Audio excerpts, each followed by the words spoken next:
오늘의 양식, 이 시간은 시편 34편 1절부터 22절 말씀을 통해서 이것이 나의 간증이요 라는 제목으로 말씀을 전하겠습니다. 여러분은 죽을 뻔한 위기를 넘겨보신 적이 있으십니까? 사람마다 다르겠지만 아마 인생을 살아오면서 죽을 뻔했다고 하는 인생의 위기를 넘겨 지금까지 잘 지내오신 분들이 있을 것입니다. 저도 지난 세월들을 돌이켜보니 그렇게 죽을 뻔한 적이 있었습니다. 시골에 가보면 논 옆에 물이 고여있는 웅덩이가 있습니다. 어렸을 때인데 제가 그곳에 빠졌습니다. 허우적거리며 발버둥을 치고 있는데 누군가 내 손을 잡아 끌어내 주었습니다. 지금도 잊혀지지 않습니다. 그런 일이 몇 번 더 있었습니다. 그뿐만 아니라 사고가 날 뻔한 순간에 정말 큰일 날 뻔했다는 안도감을 가질 때도 있지 않습니까? 사람은 그렇게 위험한 순간을 넘겨 긴 숨을 내쉴 때가 있습니다. 그런데 그렇게 사고나 개인적인 죽을 뻔한 경험이 아니라 누군가 나를 죽이려고 한다는 두려움을 느낄 때, 저 사람이 나를 죽일 수도 있겠다 싶을 때 그때의 심정은 어떨까요? 오늘 본문인 시편 34편은 다윗이 그런 경험을 하면서 지은 시가서입니다. 표제어는 이렇게 되어 있습니다. 다윗이 아비멜렉 앞에서 행동을 바꿀 때 아비멜렉이 그를 쫓아내므로 그가 떠나면서 지은 시라고 되어 있습니다. 이 상황은 사무엘상 21장 10절부터 15절에 상세하게 나온 내용입니다. 다윗은 지금 사울왕에게 쫓기는 상황이었습니다. 다윗이 왕이 될까봐 그를 추적하여 죽이려고 하고 있었습니다.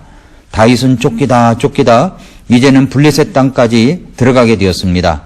거기에 가드왕 아기스가 있었습니다.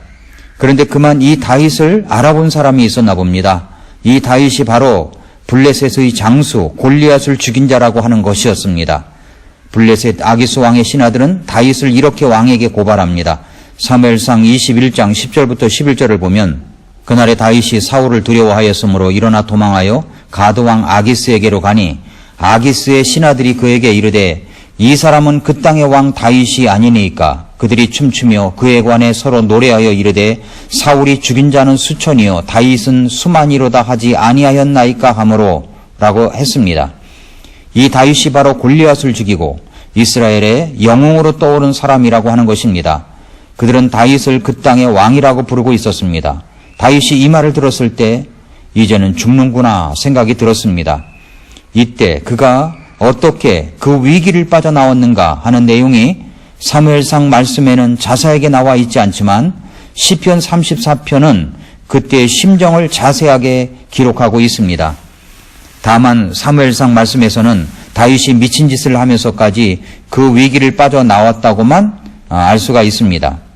다윗은 자신을 알아본 것을 들으면서 자기를 죽일 것이라고 생각이 들었습니다. 그 상황이 너무나 두려웠습니다. 죽음의 순간보다도 더 두려운 상황이 있을까요? 저는 없다고 생각합니다. 우리가 가장 두려워하는 것은 사실 죽음입니다. 한 번도 경험하지 못한 그 죽음이 다가올 때 우리는 두려워합니다. 다윗도 그랬습니다. 그래서 그가 그 죽음에서 살아날 수 있기 위하여 그가 한 것이 무엇입니까? 사무엘상에서는 그가 미친 짓을 했다고 이야기합니다. 사무엘상 21장 12절과 13절에 보면 다윗이 이 말들을 마음속에 두고 가드왕 아기스를 심히 두려워하여 그들 앞에서 자기 행동을 바꾸고 그들의 손 안에서 미친 채 하며 바깥문의 문짝들에 휘갈겨 쓰고 침을 수염에 흘리매 라고 했습니다. 그는 정말 아기스 왕의 표현대로 미치광이 모습이었습니다. 그래서 그는 아기스 왕에 의해서 쫓겨난 것입니다. 그때의 상황을 다윗은 시편 34편에서 자세하게 자기가 어떻게 하나님을 의지하면서 살아나왔는지를 이야기하고 있습니다. 그러면서 1절부터 3절에서 먼저 주님을 찬양하고 자랑합니다. 간증을 이야기하기 전에 그 주님을 찬양하고 자랑부터 하고 싶었기 때문입니다. 사실 34편은 다윗의 간증입니다. 우리도 구원받고 나서 또 우리 생활 속에서 일어나는 하나님께서 나를 통해서 역사하신 일을 간증하고 있지 않습니까? 요즘 들어서 우리 교회에 간증이 좀 없는 것 같은데 이 간증을 다시 한번 부활시키고 우리 성도님들의 삶 속에 역사하신 하나님의 역사를 예배 시간에 나와서 간증을 통해서 나타냈으면 좋겠습니다. 시편 34편 1절부터 3절을 보면 내가 언제나 주를 찬송하리니 그분을 찬양함이 항상 내 입에 있으리로다. 내 혼이 주를 자랑하리니 겸손한 자들이 그것을 듣고 즐거워하리로다. 나와 함께 주를 크게 높이고 우리가 함께 그분의 이름을 높이자 라고 했습니다. 다윗이 죽음에서 살아난 경험, 그것은 오로지 우리 하나님께서 함께 하셨기 때문이라는 사실을 먼저 고백합니다. 그래서 이렇게 간증하며 말할 수 있었습니다. 첫째, 주님을 찬송하는 찬양이 있습니다. 내가 언제나 주를 찬송하리니 그분을 찬양함이 내 입에 있으리로다. 두 번째, 주님을 자랑합니다.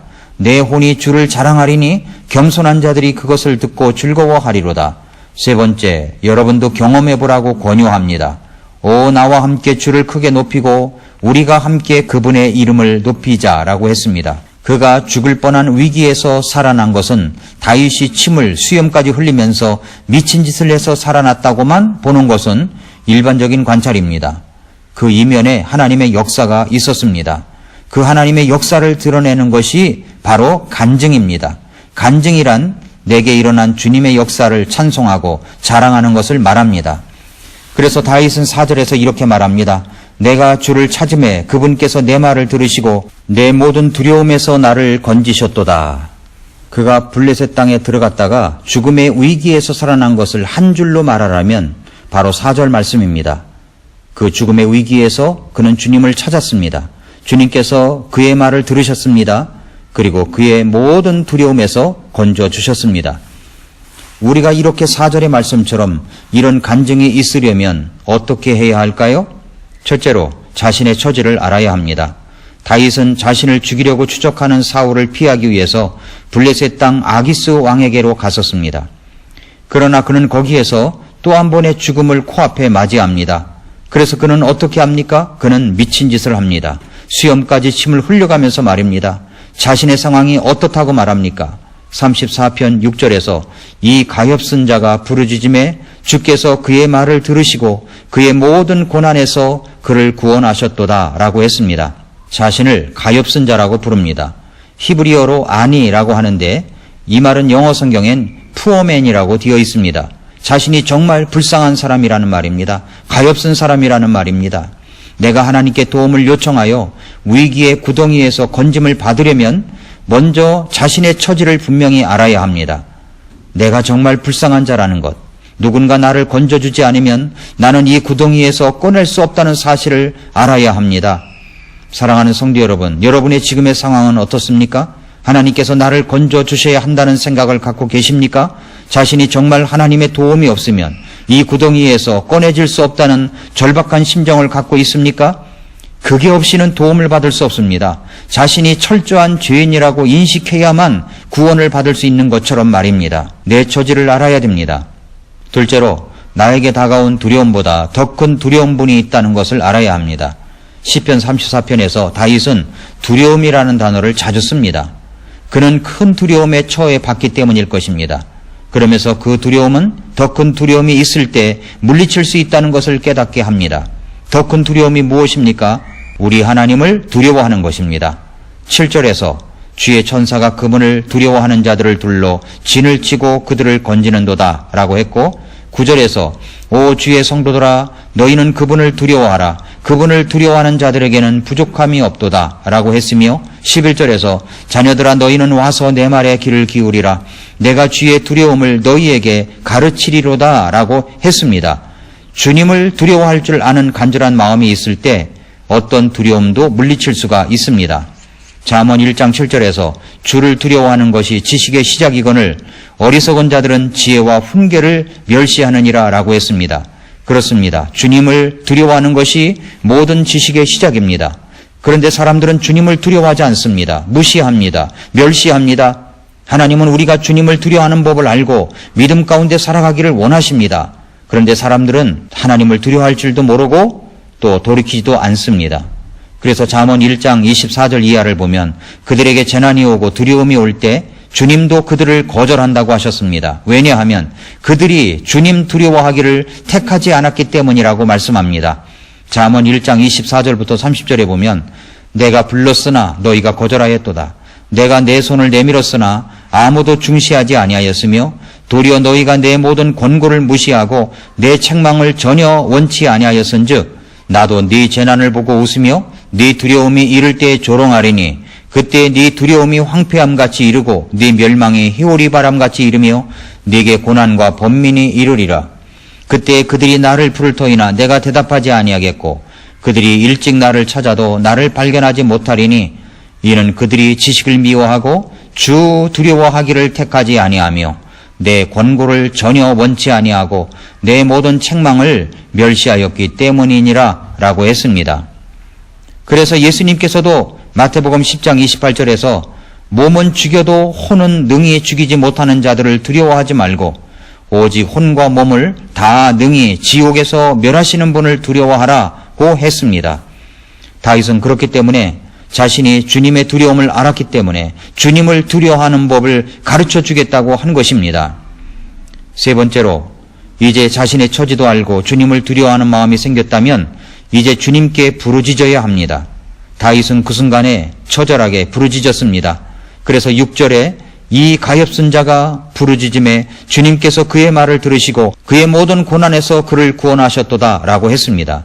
그것은 정말 고난이었습니다. 그래서 그는 부르짖었습니다. 그랬더니 주님께서 자기의 부르짖음을 들으시고 구원해 주셨던 것입니다.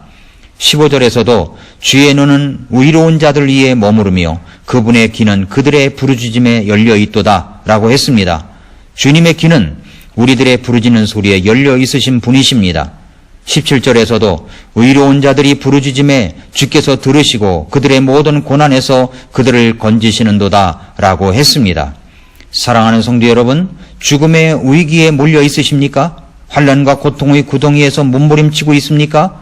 이 상황에서 빠져나와 더 좋은 상황으로 바뀌기를 원하십니까? 어떤 경우라도 먼저 내 처지를 똑바로 인식해야 합니다. 자신이 가엾게 느껴진다면, 불쌍하게 느껴진다면 우리 하나님이 어떤 분이라는 것을 철저하게 아시기를 바랍니다. 주님을 두려워하는 법을 배운 사람은 경거망동하지 않습니다. 그리고 주님께 부르짖게 됩니다. 결국은 다윗이 시편 34편 22절에 말씀한 고백이 다윗의 고백뿐만 아니라 저와 여러분의 고백이 될 것입니다. 주께서 자기 종들의 혼을 구속하시나니 그분을 신뢰하는 자는 아무도 황폐하게 되지 아니하리로다. 이 사실을 믿는다면 우리는 언제 어디서든지 그 주님을 사랑하고 간증하는 사람이 될 것입니다.